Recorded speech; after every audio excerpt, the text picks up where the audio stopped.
Сосногорская мэрия подает в суд на местного жителя, который, в свою очередь, сам жалуется служителям Фемиды на городскую власть.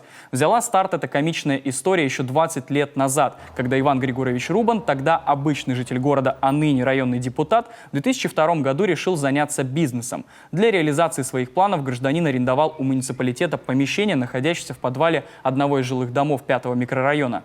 Через 4 года бизнесмен решил уйти в политику и утратил статус индивидуального предпринимателя. Однако забыл вернуть муниципалитету арендуемые помещения. И о том, что платить за них надо, тоже, видимо, забыл.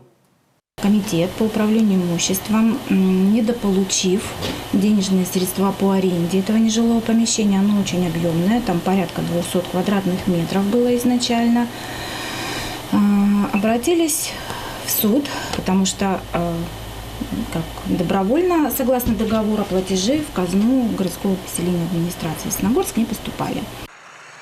Судья вынес вердикт и обязал Ивана Рубана выплатить муниципалитету 182,5 тысячи рублей. Районные власти пошли навстречу должнику и оформили ему рассрочку по платежам на несколько лет, почти по 23 тысячи в год. Но казна этих денег так и не увидела.